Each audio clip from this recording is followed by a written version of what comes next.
নমস্কার, আপনাদের সবাইকে স্বাগত জানিয়ে শুরু করছি আজকের অনুষ্ঠান। কিছু কিছু বিষয় এমন আছে যে বিষয়গুলিতে মানুষের স্বাভাবিক একটি স্বভাবসিদ্ধ আকর্ষণ এবং কৌতূহল থাকে। ঠিক সেরকমই একটি বিষয় হলো জ্যোতিষশাস্ত্র। যুগ যুগ ধরে এবং কি আজকের দিনেও এই জ্যোতিষশাস্ত্রের প্রতি মানুষের কিন্তু একটা প্রচন্ড আকর্ষণ রয়েছে।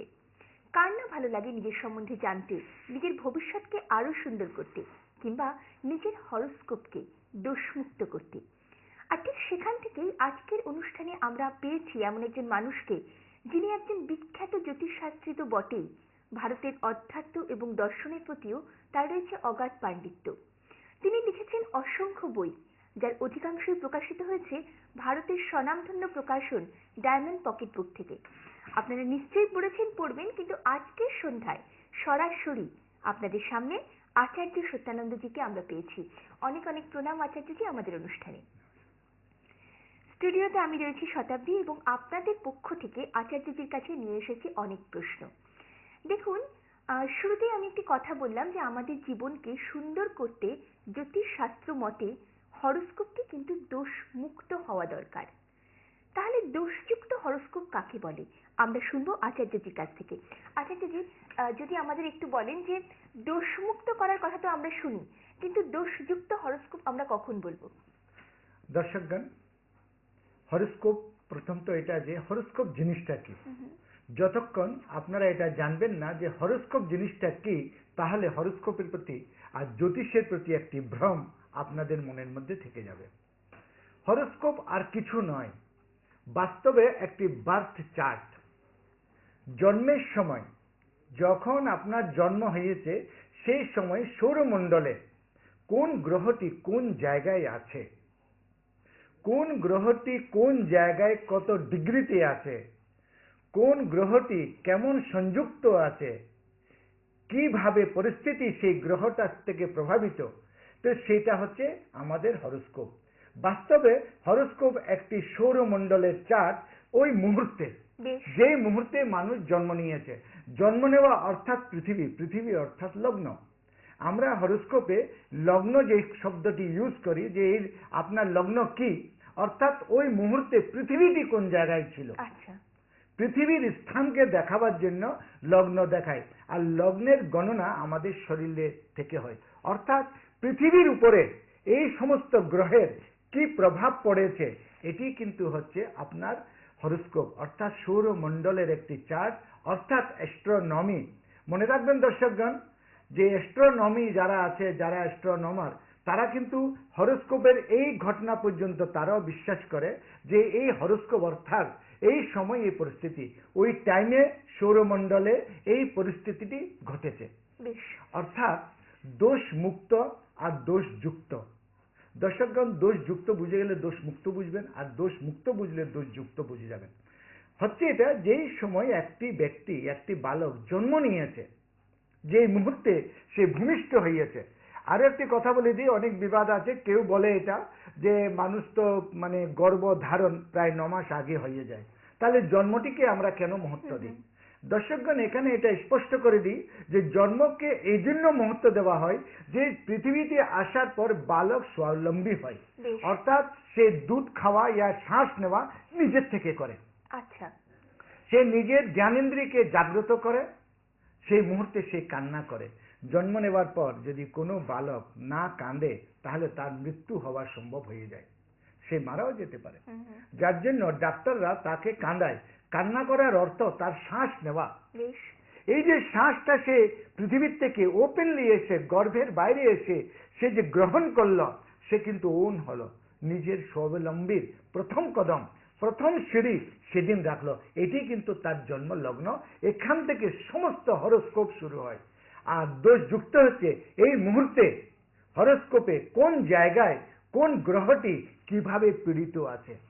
মনে রাখবেন দর্শকগণ, যদি আপনার হরোস্কোপে গ্রহ পীড়িত থাকে, সেটি কিন্তু দোষ। আপনার হরোস্কোপে যদি গ্রহ কোনো কারণে পীড়িত, কষ্ট ইয়া দ্বারস্থানে থাকে, কষ্ট স্থানে থাকে, পীড়িত থাকে, তাহলে মনে রাখবেন এটি দোষযুক্ত হলো। আর দোষ মুক্ত হচ্ছে এই পীড়াগুলোর থেকে গ্রহ মুক্ত থাকা। অর্থাৎ হরোস্কোপে কোনো গ্রহ পীড়িত অবস্থায় না থাকা, এটাকে দোষ মুক্ত বলা হয়। কিন্তু এটি একটি দুর্লভ জিনিস। পৃথিবীতে ইনা গিনা হরস্কোপ আছে যেটা দোষ মুক্ত নিয়ে সে জন্ম নিয়েছে। যার জন্য আমরা এই কথাটি বলি দর্শকগণ, যে একটি মানুষ জীবনে সুখ আর দুঃখ দুইটা কিন্তু নিজের কপালে লিখে নিয়ে এসেছে। সে কখনো সুখ পাবে, কখনো দুঃখ পাবে। কারণ এই পৃথিবীতে সম্ভবত কোনো হরস্কোপ এমন নেই যেটি জন্ম থেকে দোষ মুক্ত আছে।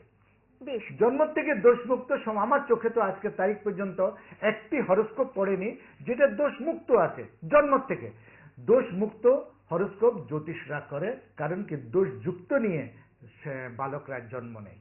বেশ, একটি প্রশ্ন আমার করা ছিল আচার্যজিকে, কিন্তু আমি এই প্রশ্নটি একটু তুলে রেখে একটি কথাতে নিশ্চয়ই জিজ্ঞেস করবো। একটি কথা উনি বললেন যে সুখের পর দুঃখ আসে। আপনি একটু আগে আমাদের বললেন যে একটি মানুষের জীবন কখনো একরকম যেতে পারে না, কিন্তু আচার্য যে এমন অনেক মানুষকে কিন্তু আমরা দেখি যে সারাটা জীবন কিন্তু দুঃখে কাটাচ্ছে, এটি কেন হয়? হ্যাঁ দর্শকগণ, আমি প্রবাদ কথাটি বললাম, আমি একটি কমন কথা বললাম, একটি সিলসিলার কথা বললাম। মানুষ কেন কি আশার উপরে বেঁচে থাকে, সে এই আশাতেই থাকে যে আমার এই দুঃখের পর, আমার এই কষ্টের পর কিন্তু সুখ আসবে। এটা একটা সিলসিলা। গ্রহ কখনো সৌরমণ্ডলে যে বর্তমান পরিস্থিতি থাকে এটাকে আমরা গোচর বলি, আর যে হরস্কোপটি নিয়ে জন্ম নিয়েছে এটাকে আমরা লগ্ন চার্ট বলি। তো গোচরে যদি ভালো পজিশন থাকে তাহলে সুখের আভা, সুখের আলো কিন্তু দেখা যায়। কিন্তু দর্শকগণ, শতাব্দীজির এই প্রশ্নটি যে একটি মানুষ জন্ম থেকে মৃত্যু পর্যন্ত সে কষ্টই কষ্ট ভোগ করেছে, এটি কেন হয়? দর্শকগণ, এটির থেকে ইনকার করা যায় না যে হ্যাঁ, এই ধরনের হরস্কোপ, এই ধরনের মানুষ এই পৃথিবীতে আছে যে জন্ম থেকে মৃত্যু পর্যন্ত, সে মারা যাওয়ার আগের দিন পর্যন্ত, সেই সময় পর্যন্ত সে বেতাহাস কষ্ট পেয়েছে।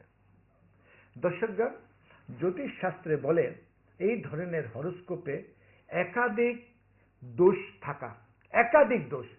ধরে নিন, আমি এটা এইভাবে বলতে পারি, কাউর হরস্কোপে আছে পূর্ণ কালসর্প এবং তার সঙ্গে আছে বিষযোগ। পূর্ণ কালসর্প অর্থ হচ্ছে রাহু আর কেতুর একদিকে সমস্ত গ্রহ থাকা, আরেকদিকে একদম ব্ল্যাঙ্ক থাকা, অব্যবস্থিত জীবন, আনব্যালেন্স লাইফ। কোনো হরস্কোপকে যদি আমরা দেখি তো আমাদের মুখের থেকে প্রথম শব্দ এটি বের হয়, অব্যবস্থিত জীবন। লাইফটি তার ব্যবস্থিত হয় না কখনো। আর আনব্যালেন্স লাইফটা কখনো সেটা ব্যালেন্সে নেই। একটা মানুষকে যখন আনব্যালেন্স হয় তখন আমরা ওকে পাগল বলি। তো জ্যোতিষ শাস্ত্রে সে তো পাগল হবে না, কিন্তু হরকত কিছু এমন হবে সে আনব্যালেন্স। তার থেকে তার স্ত্রী অসন্তুষ্ট, তার থেকে তার সন্তান অসন্তুষ্ট, তার থেকে তার পড়োশি মানে পাশের বাড়ির সে অসন্তুষ্ট, তার থেকে তার কর্মচারী অসন্তুষ্ট। সম্পূর্ণ জীবন অব্যবস্থিত এবং আনব্যালেন্স। এটা কখন আরো বেড়ে যায়? হরস্কোপে পূর্ণ কালসর্পের পরে যদি বিষযোগ থাকে। এখন বিষযোগ জিনিসটি কি? চন্দ্র আর শনি, রবি ইয়া শনি একসঙ্গে থাকলে একটা বিষযোগ হয়। দেখুন, চন্দ্র হচ্ছে হৃদয়, মন, আর রবি হচ্ছে আত্মা। যদি আত্মার সাথে শনি লেগে যায় আর মনের সাথে শনি লেগে যায়, তাহলে বলে কারোর হরস্কোপে চন্দ্রের সাথে শনি থাকতে পারে, কারোর হরস্কোপে রবির সাথে শনি থাকতে পারে, কারোর হরস্কোপে চন্দ্র আর রবি এক জায়গায়, সেখানেই শনি রয়ে গেল, ডবল বীর্য। অব্যবস্থিত জীবন, আনব্যালেন্স লাইফ। আমি একটি মহিলার থেকে এমন পরিচিত, যিনি মারা গেছেন, যিনাকে আমি জীবনের শুরু থেকে নিয়ে মৃত্যু পর্যন্ত একইভাবে অবিবাহিত আর কষ্টতে দেখেছি। উনি বিবাহ করতে পারেননি, চেষ্টা করেছিলেন, কিন্তু জীবনের শেষ দিন পর্যন্ত আজকে এর বাড়ি, কালকে ওর বাড়ি, কালকে এই রিশতেদার, পরশু এই রিশতেদার, লাস্ট মোমেন্টে ও একটা ঝুপড়পট্টিতে ছিল, মারা গেল সম্পূর্ণ জীবন। তাহলে এই সিদ্ধান্তটি প্রশ্নবাচক চিহ্নতে আসে যে সুখ কে বাদ দুঃখ আতা है और दुख के बाद सुख आता है। এটি কিন্তু একটি প্রশ্ন, এটি একটি কাহাবত, মুহাওয়ারা, যেটা আমরা সিরিয়ালি বলতে থাকি, কিন্তু দেখা এটাও গেছে যে প্রত্যেক জিনিসকে প্রতিবাদ কাটে, মানে একটি না একটি ঘটনা এমন ঘটে যেটা সিলসিলাকে কেটে দেয়। তাই এই পৃথিবীতে আমরা একটি শব্দ ইউজ করি প্রায় শব্দটি এই জন্য বলি, জ্যোতিষে কখনো গ্যারেন্টি দিয়ে এই কথা বলা যায় না যে পৃথিবীর সবাই লোক সুখী অথবা পৃথিবীর সবাই দুঃখী, এটা বলা যায় না। অথবা একটা লোক জীবনের দুঃখের পরে সুখ পাবে আর সুখের পরে দুঃখে পাবে, এটা বলা যায় না। কেউ তো চিরজীবন দুঃখের মধ্যে রয়েছে, কেউ কারোর সুখ কখনো কেটেছে, কখনো কারোর দুঃখ এসেছে। এটাকে বলা হয় ভাগ্য, এটাকে বলা হয় কিসমত। এটার জন্য দরকার হয় একটি অ্যাস্ট্রোলজার। বাহ, খুব সুন্দর করে আচার্যজি বুঝিয়ে দিলেন। দেখুন, আপনাদের মনেও কিন্তু আমরা জানি যে অনেক প্রশ্ন উঠছে নিজের নিজের হরোস্কোপ সম্বন্ধে। আমাদের এখনই টেলিফোন করুন 25526012 এবং 25625846 এই নাম্বারে। নিজের নিজের প্রশ্নটি নিজের নাম এবং ফোন নাম্বার সহ আমাদের কাছে দিন এবং আচার্যজির উত্তর আপনারা অবশ্যই পাবেন যথাসময়। আচার্যজি, আরেকটি আরেকটি জিনিস আমরা দেখি, এই যে আমরা দেখলাম যে অনেক মানুষ জীবনে বঞ্চিত থাকেন, আপনি বললেন সুখ থেকে। আমরা কিন্তু এরকমও দেখেছি যে যোগ্যতা আছে, বয়সও হয়ে গেছে, কিন্তু তারপরেও মানুষ বঞ্চিত থাকছে নানা ঘটনা থেকে। এটি কেন হয়? এটি ভাগ্যের জন্য না গ্রহের জন্য? দর্শকগণ, অনেক লোককে আপনি সমাজে দেখবেন, অনেক লোক আপনার চোখের মধ্যেই আছে।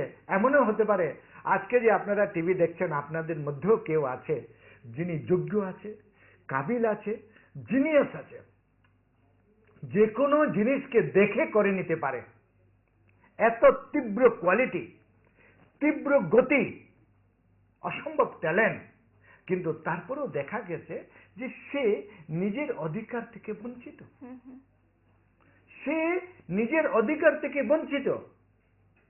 আমি এমনও ইঞ্জিনিয়ার দেখেছি যে ভীষণ টেকনিক্যালি ভীষণ নলেজ, কিন্তু সে জীবনে ইঞ্জিনিয়ারিং এর চাকরি পেল না। কেন? দর্শকগণ, সৌরমণ্ডলের এই 9টি গ্রহের মধ্যে একটি গ্রহ আছে যাকে আমরা ছায়া গ্রহ বলি, রাহু। রয়কার রা রা এই শব্দটি যখনই ভাইব্রেশনে আসে, আমাদের হিন্দি জগতে বলে রাহু বলার আগে রকমে আকি মাত্রা বলার সঙ্গে সঙ্গে বলছে যে একটি তীব্র ধ্বনি প্রকম্পন হয়, যেটাকে যদি কম্পিউটারে আমাদের জাপানে দেখেছিল ভীষণ আক্র বক্র রেখা তার সম্বন্ধে দেখা গেছে। এই শব্দটির মধ্যেই আমাদের নানা রকমের দুর্ঘটনা লিখে আছে। সৌরমণ্ডলে যে গ্রহটির অস্তিত্ব নেই, একটি কাট পয়েন্ট, একটি কাট বিন্দু, কিন্তু এই গ্রহটি মানব জীবনকে তহস নহস করে দেয়। এই গ্রহটি মানুষকে বরবাদ করে দেয়, তার যোগ্যতাটাকে কেড়ে নেয়। যোগ্যতা থাকা সত্ত্বেও তার যে বুদ্ধির যোগ্যতা, যেই জায়গাতে পিন পয়েন্ট, ধরে নিন সেই কাবিল ব্যক্তিটি ইন্টারভিউ দিতে গেছে, সে ইন্টারভিউ দিচ্ছে, খুব সুন্দর ইন্টারভিউ দিতে দিতে দিতে দিতে একটি পিন পয়েন্ট, একটা টার্নিং পয়েন্টে গিয়ে সে বদতমিজি করে দিল, ঝট করে। হঠাৎ তার মাথা গরম হয়ে গেল। সে এমন কিছু বদতমিজি, ওই জায়গায় এমন কোন ওয়ার্ড ওই জায়গায় বলে দিল যে ইন্টারভিউ কমিটিতে যতগুলো লোক বসে আছে ম্যাক্সিমাম লোক তার থেকে অসন্তুষ্ট হয়ে গেল। হালাঙ্কি তার ট্যালেন্টকে ওরা মনে মনে মানলো। এমনও ঘটে মাঝে মাঝে যে ওই ইন্টারভিউ বোর্ডে কোনো একটি এমন লোক বসে আছে, সে এটা মনে করে এই লোকটি যদি কোম্পানিতে চাকরি করে তো আমাকে খেয়ে দেবে। অর্থাৎ ওই লোকটির যোগ্যতায় ওর জন্য কাল হয়ে গেল। দর্শকগণ, খুব বেদনাদায়ক এই প্রশ্নটি আর এই ঘটনাটি, যে মানুষের যোগ্যতা মানুষের জন্য আবার কাল হয়ে যায়। ওই ইন্টারভিউ কমিটিতে কেউ একজন এমন লোক বসে আছে যার এতে আভাস লাগলো যে এই লোকটি যদি এই কোম্পানিতে আসে তাহলে আমার পোস্টে আসছে কাল খতরায় পড়ে যাবে, তাই সে ওকে ইন্টারভিউতে ফেল করে দেয়। বেশ, তাই দর্শকগণ, রাহু এমন একটি গ্রহ যার প্রতিক্রিয়া, যার ফল কিসমতের উপরে অন্ধকার নিয়ে আসে, ভাগ্যকে টুইস্ট করে দেয়, তাকে নিজের জীবনের যোগ্যতা হাসিল করতে দেয় না। বেশ, আচার্য যে কথাটি বললেন তা থেকে কিন্তু আরো একটি প্রশ্ন আমার মনেতে উঠেছে, আমার মনে হয় আপনাদের মনে উঠেছে। আচার্য, আমরা দেখি অনেককে যে খুব কষ্ট করে একটি মানুষ একটি চাকরি পেলেন, কিন্তু হঠাৎ করে তিনি সেই চাকরিটি ছেড়েও দিলেন। এটি কেন? এই ধরনের মনোবৃত্তি কেন হয় মানুষের? দর্শকগণ, চাকরি পাওয়া একটি অনেক বড় যোগ। যদি কোনো ব্যক্তি এরকমও করে, যে আমার কাছে অনেক লোক আসে এবং এটাও মানব জীবনের একটি কমন প্রশ্নের মধ্যে এসে গেছে, যে একটি লোক অনেক কষ্ট করে একটি চাকরি পেয়েছে, খুব যোগ্যতামূলকভাবে চাকরিটাকে সে করছে, সে প্রথম তো বলছিল আমি ভীষণ সুখী, আমি খুব স্যাটিসফ্যাকশন আছি, আমি খুব সন্তুষ্ট আছি, খুব ভালো লাগছে চাকরিতে, কিন্তু হঠাৎ দেখে গেল সে চাকরিটা ছেড়ে দিল, নিজের থেকে ছাড়লো। এবং খুব দেখা যায় আজকের দিনে এই চাকরি বদল, হ্যাঁ। মানুষের একটি চাকরির প্রতি একটি বিরক্তি আসে, এগুলো খুব দেখি আমরা। দর্শকগণ, এই প্রশ্নটাতে হঠাৎ আমার মনে পড়ে গেল, উনি যদি আজকে টিভি দেখেন তাহলে উনার মনেই পড়ছে যে একটি মা আমার কাছে এসেছিল এবং সে নিজের ছেলের এই ব্যবহারের থেকে ভীষণ আতঙ্কিত। সে ভালো ভালো চাকরি ধরে এবং ভালো ভালো চাকরি ছাড়ে। দর্শকগণ, এটি ওর একটি অত্যন্ত ভালো যোগের জন্য ও এই কাজটি পাচ্ছে, চাকরিটি পাচ্ছে, কারণ ওর কর্মের স্থানে, দশম স্থানে কোনো একটি এমন যোগ আছে, এমন কোন গ্রহ আছে, কেন কি দশম স্থান হচ্ছে কর্মের স্থান। তার মধ্যে সে কর্মের স্থানটা খুব সুন্দর, খুব মজবুত, খুব ফল দেনেওয়ালা। কিন্তু দেখা গেছে এই কর্মের স্থানে এমন কোন আরেকটি গ্রহ আছে যে ওকে তবাহ করতে চায়।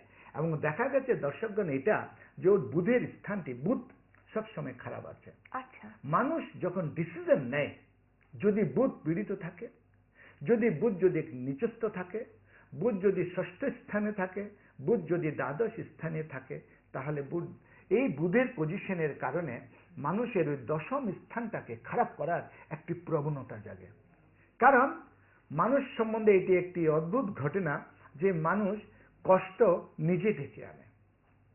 জ্যোতিষ শাস্ত্রে এই কথাটি বলা হচ্ছে, কষ্টকে কখনো অপর থেকে কষ্ট কখনো আসে না। মানুষ নিজের স্টেপে কিছু এমন কাজ করে ফেলে যার জন্য কষ্টটা সে নিজেই ডেকে আনে। ওর ডিসিশন, ওর নির্ণয় নেবার ক্ষমতা, কোন মুহূর্তে কোন নির্ণয়টা আগে নেব, কোন মুহূর্তে কোন নির্ণয়টা পরে নেব, এই নির্ণয় নেবার ক্ষমতাটা কোথায় একটা আচ্ছাদন আছে।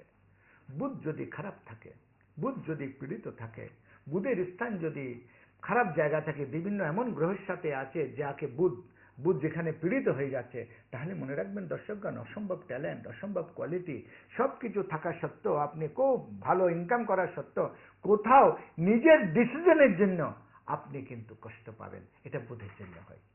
তাই চাকরি পাওয়ার পরে কেন কি কষ্ট তো পেতে হবে, আর চাকরি থাকলে আপনি কষ্টটা পাচ্ছেন না কেন কি? এরকম একটা কথা আছে জ্যোতিষ শাস্ত্রে, মানুষের 80% প্রবলেম, দর্শকগণ শুনে নিন, মানুষের 80% প্রবলেম আর্থিক স্থিতি শেষ করে দেয়, কমিয়ে দেয়। তার যদি আর্থিক স্থিতি ভালো থাকে তাহলে সে নিজের জীবনের 80% প্রবলেমের উপরে জয় পেতে পারে, সে নিজের প্রবলেমগুলোকে দাবিয়ে দিতে পারে। আবার তেমনি যেমন দাবিয়ে দেয়, তেমন 80% প্রবলেম তার কিন্তু অর্থ ব্যবস্থার থেকে আসে। বেশ, এটা তো সত্যি একটা খুব সমস্যার কথা যে আমাদের জানালেন, এবং আমরা জানি যে আমাদের সমস্যাটি আসলে কোথায়। সত্যি আর্থিক সমস্যা কিন্তু আমাদের একটি বড় সমস্যা। দেখুন, সমস্যা তো অনেক ধরনের থাকে, আমরা জানি আপনাদের বিভিন্ন রকমের সমস্যা থাকতে পারে। যদি আপনারা মনে করেন যে এই সমস্যার একটি সঠিক সমাধান আপনারা চান, আমাদের এখনই টেলিফোন করুন 25526012 এবং 25625846 এই নাম্বারে, এবং নিজের নাম এবং ফোন নাম্বার সহ নিজের প্রশ্নটি লিখে দিন আমাদের কাছে। আচ্ছা দিদি, এখানে একটি এই যে মনোবৃত্তি নিয়ে আমরা কথা বলছিলাম, যে মানুষের বিভিন্ন রকম মনোবৃত্তি হয়, চাকরি ছেড়ে দেওয়ার মনোবৃত্তি, ঠিক এইরকম একটি মনোবৃত্তি কিন্তু আমরা আমাদের আত্মীয় স্বজনদের মধ্যে দেখি। আমরা দেখি যে কোনো আত্মীয় স্বজন নিজেদের মধ্যে অত্যন্ত ভালো একটি সম্পর্ক বজায় রাখেন, কিন্তু হঠাৎ করে কোনো একটি পক্ষ এমন একটি ব্যবহার করে আরেকজনের প্রতি যে তাদের এই সম্পর্ক, দীর্ঘদিনের সম্পর্ক কিন্তু ছিন্ন হয়ে যায়। এটি কেন হয়? কেন এই ধরনের ঘটনা ঘটে? দর্শকগণ, শতাব্দীজির এই প্রশ্নটি একটি পারিবারিক প্রশ্ন, খুব ইম্পর্টেন্ট, খুব সংবেদনশীল এবং অত্যন্ত আবশ্যক সবার জেনে নেওয়া। আমি মনে করি যতটা আমার সার্ভে, দর্শকগণ আপনাদের সামনে দাঁড়িয়ে, আপনাদের সামনে বসে যতগুলো প্রশ্নের জবাব আমি দিচ্ছি, এই সমস্ত জিনিসগুলো কিন্তু, এই সমস্ত প্রশ্নগুলো, সমস্ত জবাবগুলো আমার সার্ভে করা, আমার খোঁজ করা।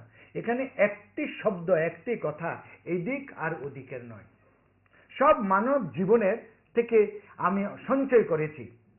এই যে প্রশ্নটি শতাব্দীজি করলো, যে একটি রিলেশনশিপ, বিশেষ করে আত্মীয়তা, একটি রিলেশনশিপকে তৈরি করতে অনেক সময় লাগে। কখনো রিলেশনশিপ 1-2 মাসে 5 দিনে তৈরি হয় না, বছর দুয়েকও তৈরি হয় না, আমি তো মনে করি 5 বছরও তৈরি হয় না। একটা রিলেশনশিপকে গাঢ় করতে গেলে, স্থায়িত্ব করতে গেলে, তাকে পল্লবিত করতে গেলে মিনিমাম আমাদের জ্যোতিষ শাস্ত্রে বলে 7 বছরের দরকার হয়, 7 ইয়ার্স। একটি রিলেশনশিপ যদি 7 বছর যদি না থাকে তাহলে যে কোনো মুহূর্তে সেটা নষ্ট হতে পারে, আর নষ্ট হতে অথবা সন্দেহের মধ্যে থাকে। 7 বছর পর একটা রিলেশনশিপের মধ্যে বিশ্বাস জন্ম নেয়। এই বিশ্বাসটি 7 বছর পর জন্ম নেয়।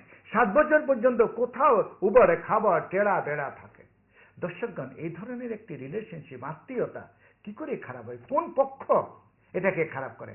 দর্শকগণ মনে রাখবেন, রিলেশনশিপ যখন তৈরি হয় তখন কোনো একটি পক্ষ নিজেকে কম্প্রোমাইজ করে রিলেশনটাকে সিঁড়ির মতন গড়িয়ে যাচ্ছে। একজন আধার আর একজন সিঁড়ি। আধারের বেশি মহত্ব থাকে না, সিঁড়ির ভীষণ মহত্ব। ওই দুইজনের মধ্যে কোনো একটি লোক আছে যে নিজেকে কম্প্রোমাইজ করে রিলেশনটাকে উপরে নিয়ে যাচ্ছে। সেই লোকটির মধ্যে এমন কোন গ্রহ আছে যে ওই বিরোধী যে ওর আরেকটা রিলেটিভ আছে তাকে ভীষণ আকর্ষণ করছে। যেমন ধরে নিন কেউ চন্দ্রের জাতক, তো আরেকজন ধরে নিন সে বৃহস্পতির জাতক, কেউ রবির জাতক, তো আরেকজন ধরে নিন বুধের জাতক, কেউ ধরে নিন শুক্রের জাতক, তো আরেকজন ধরে নিন শনির জাতক। দর্শকগণ, এই রিলেশনের কারণে এই গ্রহটা বাড়ল। কিন্তু কোন গোচরের এমন কোন মুহূর্ত, যেই মুহূর্ততে এমন ওই যে শনি আর শুক্র আছে সৌরমণ্ডলে, হঠাৎ একটি গ্রহ পীড়িত অবস্থায় এসে গেল। ওই সেকেন্ড, ওই মুহূর্তে যদি এই দুটি রিলেশনশিপ, এই দুটি রিলেটিভ যদি আমনের সামনে আসে, ঝট করে একটা ঝঞ্ঝট হবে। এমনকি টেলিফোন আসলেও ঝঞ্ঝট হবে, বদতমিজি কেউ না কেউ করে দেবে। কেন কি ওই মুহূর্তটি ওদের জন্য অভিশাপ ছিল, ওই মুহূর্তটি ওদের হরস্কোপের জন্য দোষযুক্ত ছিল। তাই দর্শকগণ বলা হয় যে 24 ঘন্টার মধ্যে 2 ঘন্টা করে সমস্ত গ্রহ আপনার জীবনে আসে। যার জন্য আমরা বলি 24 ঘন্টার মধ্যে 2 ঘন্টা যদি কোনো কালটাকে কাটিয়ে নেওয়া যায়, তাহলে পরবর্তীকালে সেই লোকটি আফসোস করে, হাই मैंने ऐसा क्यों किया, আমি এই ধরনের ব্যবহার নিজের রিলেটিভের সামনে কেন করলাম, ইস আমার বন্ধুত্ব, আমার রিলেশনশিপটি নষ্ট হয়ে গেল। বেশ, আমাদের জীবনের নানা ঘটনা নিয়ে নানা ঘটনার ব্যাখ্যা, একটি সুন্দর ব্যাখ্যা আমরা কিন্তু পাচ্ছি আচার্যজির কাছ থেকে। আমরা আসছি, আমাদের সঙ্গে আপনারা থাকুন, আর তার মধ্যে আমাদের টেলিফোন করুন 25526012 এবং 25625846-এ। নিজের নাম, ফোন নাম্বার এবং অবশ্যই প্রশ্নটি জানাতে ভুলবেন না। আমরা ফিরে আসছি একটি ব্রেকের পর, সঙ্গে থাকুন। ঠিক আছে, আমার হাঁপ এসে যাচ্ছে কেন বুঝতে পারছি না। পরেও হঠাৎ করে শেষ জীবনে নানা বদনামে জর্জরিত হতে হয়, কেন এমন হয়? এতেও কি রয়েছে কোনো গ্রহ নক্ষত্রের হাত? আসুন জানি আচার্যজির কাছ থেকে। আচার্যজি, আমি যে ঘটনাটি বললাম যে অনেকের দেখেছি আমরা যে প্রচুর নাম যশ তারা সারা জীবন ধরে পান এবং হঠাৎ করে শেষ বয়সে তাদের নানা বদনামে জর্জরিত হতে হয়, এইটি কেন হয়? দর্শকগণ, একটি বিশেষ অদ্ভুত প্রশ্ন, যে একটি মানুষ বেতাহাস নাম কামিয়েছে, যশ কামিয়েছে, তো মনে রাখবেন যদি বেতাহাস যশ কামান, যশ কিন্তু কখনো, নাম কিন্তু কখনো একা আসে না।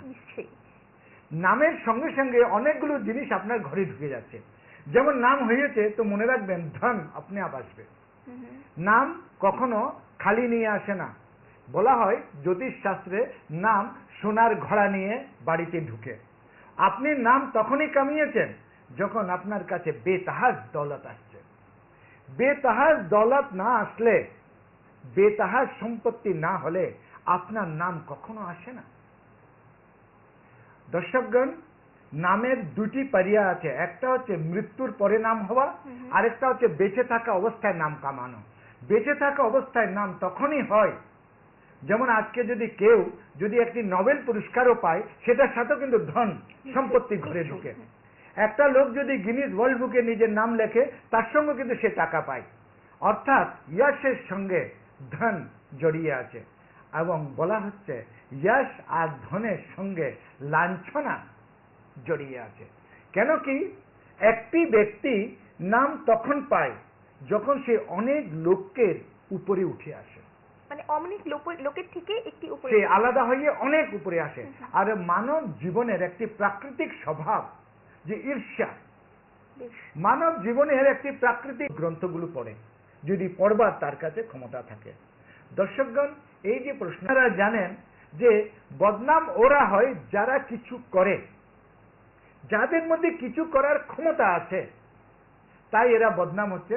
আর এটা একটি সাময়িক সত্য, যেটা সত্যি সেটা কিন্তু বেশি দিন অন্ধকারে তাকে দাবিয়ে রাখা যায় না, কারণ সত্য নিজে একটি আলো দেয়। তাই হরোস্কোপ বলছে, গ্রহ নক্ষত্র বলছে, শনির কারণে যে বদনামিতে আপনি ফেসে গেছেন, আপনি ফাঁসেন, সেটা কিন্তু সাময়িক। এখানে একটি জিনিস, আপনার হরোস্কোপে এমন কোনো আরো যোগ আছে যার কারণে আপনার আত্মবলটা বাড়ুক। যদি আপনার আত্মবল তীক্ষ্ণ হয়, যদি আপনি ভীষণ আত্মবলে প্রচুর মাত্রাতে আছেন, তাহলে কিন্তু এই লাঞ্ছনা, এই বদনামিটাকে আপনি ঢেকে দিতে পারেন। আর যদি আপনার হরোস্কোপ একটু উইক থাকে, দোষযুক্ত থাকে, তাহলে মনে রাখবেন এই লাঞ্ছনাটি, এই বদনামিটি আপনাকে গুমনামির অন্ধকারে হারিয়ে দেবে, আপনাকে তবাহ করে দেবে, আপনাকে বরবাদ করে দেবে, আপনাকে পৃথিবীতে আর ঠাইও দেবে না। কমজোর লোক এই মুহূর্তে আত্মহত্যা করেনি, আমি এমনও দেখেছি। ভারী সুন্দর বললেন আচার্যজি, আমাদের খুব সুন্দর করে বুঝিয়ে দিলেন যে নামের সঙ্গে সঙ্গে বদনাম তো আসবেই, কিন্তু তা থেকে কাটিয়ে ওঠার জন্য চাই একটি স্ট্রং হরোস্কোপ।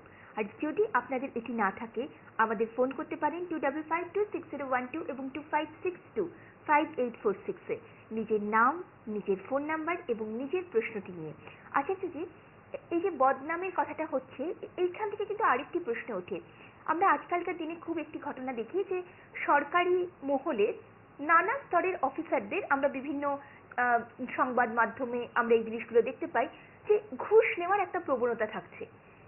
আমরা জানি যে যে খুন করে, যে ঘুষ নেয়, যে অপরাধ করে, সে জানে যে এর শাস্তি কিন্তু তাকে পেতে হবে, কিন্তু তারপরেও একটি সিলসিলার আকারে এই পরম্পরাটি কিন্তু চলতে থাকে। এটি কেন হয়?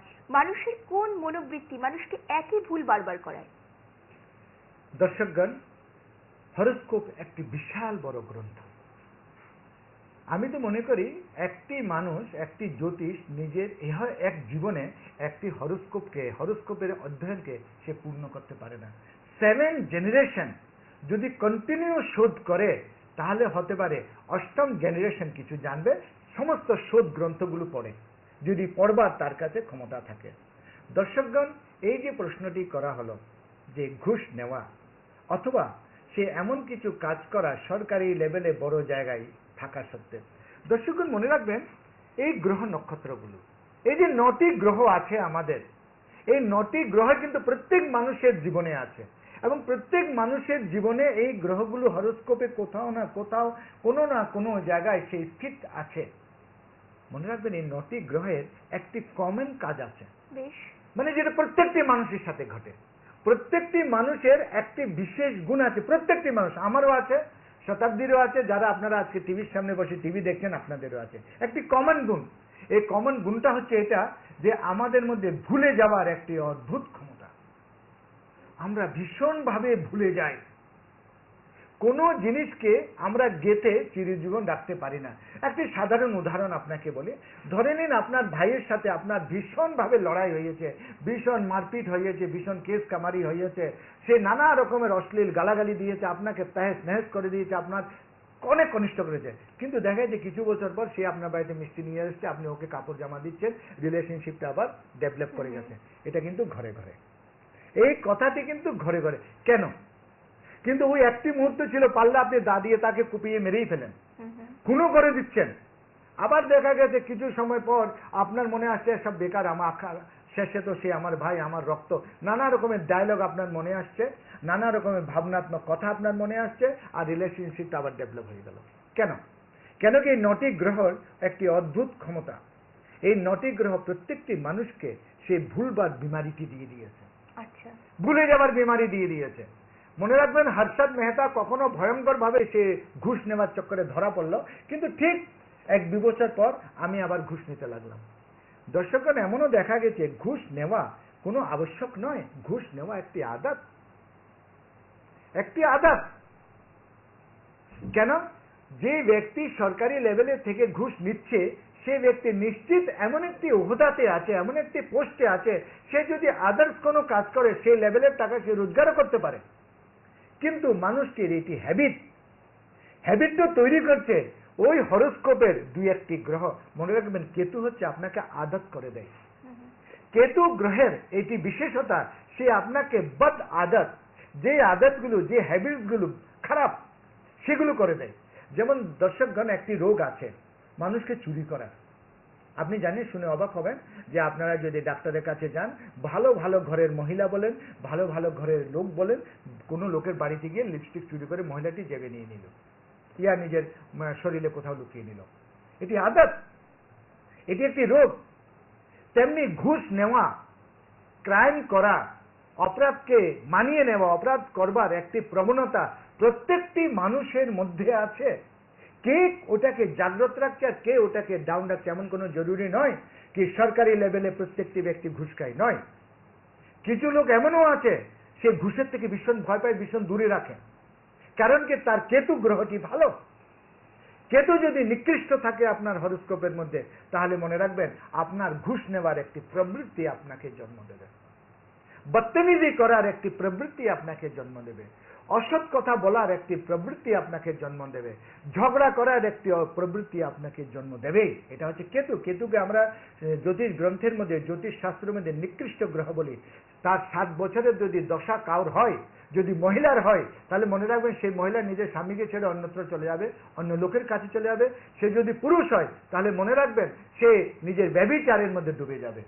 আর এই কেতু যদি হরোস্কোপে খারাপ জায়গায় থাকে, তাহলে ঘুষ নেওয়ার প্রবৃত্তি, জেনে শুনে সে জানে আমার এই দামি চাকরিটি, এই প্রতিষ্ঠাটি, এই মান সম্মানটি যে কোনো মুহূর্তে, যে কোনো সময় ক্ষতিগ্রস্ত হতে পারে, তারপরেও কিন্তু সে এইগুলো কাজটি করে। বেশ, আচার্য যে খানিকক্ষণ আগে আমাদের তো একটি কথা বলেছিলেন যে মানুষের উন্নতির কথা, সেখানে একটি প্রশ্ন আপনাকে জিজ্ঞেস করা হয়নি, আমার হঠাৎই মনে পড়লো যে মানুষের উন্নতির রাস্তায় সব থেকে বেশি কিন্তু বাধা হয়ে দাঁড়ায় তার শত্রুরা, এবং আমরা দেখেছি নামের সঙ্গে সঙ্গে শত্রুও যেন মানুষের বাড়তে থাকে। এই যে শত্রু বৃদ্ধি, এটি হরোস্কোপের কোন কারণে হয়, যদি একটু বুঝিয়ে বলেন। দর্শকগণ, এই সম্পর্কে শতাব্দীজির এই প্রশ্ন সম্বন্ধে একটি কথা আপনাদেরকে বলে দিই। এই পৃথিবীর মধ্যে, এই পৃথিবীতে প্রত্যেকটি মানুষ নিজের জায়গায় ভীষণ ভালো। প্রত্যেকটি মানুষ নিজের জায়গায় ভীষণ ভালো, কারণ সে কাউর মেয়ে হলে মা, কাউর মেয়ে, কাউর স্ত্রী, কাউর মা, এই ধরনের একটি রিস্তা সে বহন করে। তেমনি একটি পুরুষ, সে কাউর পিতা হতে পারে, কাউর স্বামী হতে পারে, কাউর সন্তান হতে পারে। এই রিলেশনগুলো লোকটির মধ্যে আছে। তাই প্রত্যেকটি মানুষ এই পৃথিবীতে কিন্তু একদম বরাবর, কেউ এই পৃথিবীতে খারাপ নয়, এটা জ্যোতিষশাস্ত্র বলছে। তাহলে শত্রু কোথা থেকে আসলো? দর্শকগণ, বাস্তবে এই পৃথিবীতে মানুষ মানুষের শত্রু নয়। শত্রু হচ্ছে একটি গ্রহ, যে ওই লোকটির একটি গ্রহ যে ওই লোকটির মধ্যে আছে। যে গ্রহটি আমাকে, আমি যে গ্রহের জাতক, আমার গ্রহের বিরোধী গ্রহ ওই লোকটির মধ্যে আছে, তাই ওই লোকটি আমার শত্রু। আসলে লোকটি শত্রু নয়, লোকটি কিন্তু অন্য লোকের সাথে ভীষণ সুন্দর ব্যবহার করছে, আমাকে দেখলেই রেগে যায়। দর্শকগণ, মনে রাখবেন, একটি লোক পুরো দুনিয়ার জন্য খারাপ নয়, একটি লোক একটি বিশেষ ব্যক্তির জন্য খারাপ। কেন? কেন কি ওই ব্যক্তির গ্রহ আর এই ব্যক্তির গ্রহ আপসের শত্রু, তাই এই শত্রুতামি। কিন্তু দেখা গেছে যে লোকটি আমার শত্রু, সেই লোকটি অন্যর জন্য নিজের জীবন যাপন দিয়ে দিচ্ছে, সে ওকে মানে বেতাহাস পরিশ্রম করছে, অন্যকে ভীষণভাবে সেবা করছে, অন্যর প্রাণ বাঁচাচ্ছে। কিন্তু লোক ওইটা একটি, সে একজনের জন্য শত্রু, আরেকজনের জন্য দেবতা। কেন? কেন কি যার জন্য সে দেবতা, তার গ্রহ আর ওর গ্রহ আপসে শুভ গ্রহ হয়ে যাচ্ছে, আর যার জন্য ও শত্রু, তার জন্য তার গ্রহগুলো একজনের আরেকজনের পরস্পর বিরোধী। বাস্তবে এই পৃথিবীতে মানুষরা বিরোধী নয়, কোনো মানুষের শত্রু হতে ইচ্ছা রাখে না, জেনে শুনে গ্রহ করিয়ে দেয়। তাই দর্শকগণ, আপনাদেরকে বারবার বলেছি, নিজের হরোস্কোপকে দোষ মুক্ত করুন। তাই এই জন্যই একটি মানুষ আরেকটি মানুষের শত্রু হয়। মানুষের মধ্যে সংবেদনশীলতা আছে, মানুষের মধ্যে ধৈর্য আছে, মানুষের মধ্যে ভালোবাসা আছে, মানুষের মধ্যে প্রেম আছে, কিন্তু এই সবকে এক সাইডে রেখে ওই শত্রুতামিটা ওই ব্যক্তি বিশেষের জন্য জাগ্রত হয়ে যায়। কিন্তু আচার্য যে আপনি এরকম ধরনের, আমরা দেখি সমাজে অনেক মানুষ থাকে, তাদের সম্বন্ধে কি বলবেন যারা নানা রকমের কুকর্ম, ব্ল্যাকমেলিং ইত্যাদির আশ্রয়ে নিজের জীবনটাকে নির্বাহ করে। দর্শকগণ, আপনাকে আবার বলছি, আপনি শুনে আপনারা জেনে অবাক হবেন যে আপনাদের শহরে, আপনাদের পাড়ায় যে বড় বড় মস্তান আছে, যারা বড় বড় গুন্ডা, তাদের বাড়িতে যদি আপনি যান, তাহলে আপনার সাথেও এমন সুন্দর ব্যবহার করবে, আপনার তো অবাক লাগবে যে এই লোকটি খুন করতে পারে, এই লোকটি ব্ল্যাকমেলিং করতে পারে, এই লোকটি ডাকাত। আপনার কিন্তু অবাক লাগবে, কারণ তার এত মৃদু ব্যবহার আপনার প্রতি। দর্শকগণ, এই যে শতাব্দীজি বলল, একটি লোক ব্ল্যাকমেলিং করছে, একটি লোক স্মাগলিং করছে, একটি লোক ডাকাতি করছে, বাস্তবে এটি লোকটি করছে নয়, লোকটিকে করাচ্ছে তার হরোস্কোপে স্থিত সেই গ্রহগুলো। সেই গ্রহগুলো বাধ্য করছে ওকে এই কাজটি করতে। ওকে যদি আপনি যদি ভালো একটি চাকরি দেন, সে করবে না। দর্শকগণ, আপনাকে বলে দিই, আপনারা টিভি দেখেন, অনেকগুলো চ্যানেল দেখেন, অনেকগুলো হিন্দি চ্যানেল দেখেন, আপনারা নিশ্চয়ই দেখেছেন যে একটি পরিবার, মানে কেন কি এটা কমন ঘটনা, তাই আপনাকে বলছি, যে একটি পরিবার একটি ছেলেকে আশ্রয় দিয়ে নিজের বাড়িতে কাজে কর্মে রাখলো, কিন্তু দেখা গেল একদিন রাত্রে ছেলেটি ও পুরো পরিবারে বৃদ্ধ আর বৃদ্ধ মহিলাটিকে হত্যা করে তার সমস্ত টাকা পয়সা নিয়ে চম্পট হয়ে গেল, এবং সেটা দেখানো হলো টিভিতে। ওই যে বৃদ্ধ পুরুষ আর বৃদ্ধ মহিলাটি ওই লোক ছেলেটিকে আশ্রয় দিয়েছিল, নিজের বাড়িতে কাজে রেখেছিল, এই ছেলেটি কাজ করে হতে পারত যে ওই বৃদ্ধ আর বৃদ্ধ মহিলার মন জয়ে ছেলের মতন থাকতে পারত, ওরা ওকে অনেক উন্নতিও করে দিত, কিন্তু সে ক্ষণিক লোভ, এটা কিন্তু লোভ ওই ছেলেটি করেনি, ওই গ্রহটি ওর মধ্যে গিয়ে এই কাজটি করিয়েছে, আর তার পরিণাম ভাগ্যরূপে সেটা হলো। বাস্তবে গ্রহের পরিণাম ভাগ্য, ভাগ্য ভালো, ভাগ্য মন্দ, এটি কি? এটাই হচ্ছে হরোস্কোপ। হরোস্কোপ এটা ডিসাইড করে যে কার কখন কি হবে। হরোস্কোপ এটা ডিসাইড করে কি করে এটার থেকে বাঁচবেন। হরোস্কোপ এটা ডিসাইড করে যে এই ক্যারেক্টারটি কি হবে। হরোস্কোপ এটি ডিসাইড করে যে ভবিষ্যৎ কি হবে। বেশ, ভাগ্য গ্রহ একটি কথা উঠলো, আমাদের আলোচনার নানা সময় উঠেছে, জ্যোতিষ সংক্রান্ত নানা অনুষ্ঠানেও ওঠে। আচার্যজি, গ্রহ আর ভাগ্যের মধ্যে বেসিক ডিফারেন্সটা কোথায়? আমরা ভাগ্য বলতে কি বুঝবো, গ্রহ বলতে কি বুঝবো? দর্শকগণ, ভাগ্য একটি অদৃশ্য প্রাপ্তি। ভাগ্য একটি অদৃশ্য প্রাপ্তি, যার প্রতি যাকে ভেবে, যাকে চিন্তা করে মানুষ ইহ জীবনটি কাটিয়ে দেয়। আচ্ছা। আর গ্রহ হচ্ছে ওই ফল, ওই ফল যেটা আপনাকে দেখা তো যাবে না, কিন্তু পরিণাম রূপে আপনার সামনে এসে যাবে। গ্রহ আপনাকে নিস্তার দেবে না। মনে রাখবেন, কোনো গ্রহ, শুধু বৃহস্পতি ছাড়া সমস্ত গ্রহগুলো সবসময় ভালো ফল আর মন্দ ফলে মিক্স আছে, কিন্তু একমাত্র বৃহস্পতি যে কখনো কুফল দেয় না। হরোস্কোপের একমাত্র বৃহস্পতি যে কখনো আপনাকে কুফল দেবে না, কিন্তু বাকি সমস্ত গ্রহগুলো কখনো ভালো দেবে, কখনো মন্দ দেবে। ভাগ্য জ্যোতিষ শাস্ত্রে এমন একটি রহস্য, ভাগ্য এমন একটি রহস্য, যার কল্পনা করে আপনি রুটিতে অমৃতের সুখ পাবেন, জলে আপনি দুধের স্বাদ পাবেন, আপনি না খেয়ে থেকেও আপনার মনে হবে আপনি তৃপ্ত আছেন। কেন কি? ভাগ্যের বিড়ম্বনা, ভাগ্যের আশা। যেমন একটি লোক একটি লটারির টিকিট কিনে, সে ভাবে আমার ভাগ্যতে যদি লটারিটি লেগে যায়, কোন বনেগা করোড়পতি, একটি এমনই জিনিস। এই যে ডিল আর নো ডিল, এগুলো যে দেখেন, কত লোক মনে করছে ডেলি ফোন লাগিয়ে রেখে আমি যাব, আমি যাব, আমি যাব। এই আশা, এই আশাটি হচ্ছে ভাগ্য, যাকে, যেটি একটি অদ্ভুত রহস্য আমাদের হরোস্কোপে, যার উপরে পুরো হরোস্কোপ টিকে আছে, যার উপর যাকে খুঁজবে জ্যোতিষরা বেতাব, যাকে পেতে প্রত্যেকটি মানুষ আকুল। আমরাও আকুল এইরকম অনুষ্ঠানটি আপনাদের জন্য উপহার দেওয়ার জন্য, এবং আপনারাও অধীর আগ্রহে বসে থাকেন এইরকম অনুষ্ঠানটি দেখার জন্য, এটা কিন্তু আমরা জানি। কিন্তু আপনারা যারা নিজেদের নাম এবং ফোন নাম্বার সহ নিজের নিজের প্রশ্ন আমাদের জানাতে চান, তারাও কিন্তু আমাদের ফোন করতে পারেন 25526012 এবং 25625846-এ। আশা রাখি আচার্যজিকে আমরা আবারও নিয়ে আসবো আপনাদের সঙ্গে। গত সপ্তাহে একটি অনুষ্ঠানে আচার্যজি আমাদের জানিয়েছিলেন যে এই বছরটি কিন্তু আমাদের খুব ভালো যাবে। আমরা যে যেখানে দাঁড়িয়ে আছি, যে যে পেশায় আছি, সেখান থেকে কিন্তু আমরা অনেক অনেক উন্নতি করব। কিন্তু তার জন্য সব থেকে আগে দরকার নিজের হরোস্কোপটিকে দোষমুক্ত করা। কেন করবেন এই দোষমুক্ত? নিশ্চয়ই জেনেছেন আজকের অনুষ্ঠান থেকে। আরও আছে, জানার আরও অনেক কিছু আছে আপনাদেরও। কথা দিচ্ছি খুব শিগগিরই এইরকম একটি অনুষ্ঠান নিয়ে, আপনাদের অনেক অনেক প্রশ্ন নিয়ে, আচার্যজিকে নিয়ে আবারও ফিরে আসবো আমরা আপনাদের সামনে। আপনারা ভালো থাকুন, ভালো ভাবুন। শুভরাত্রি।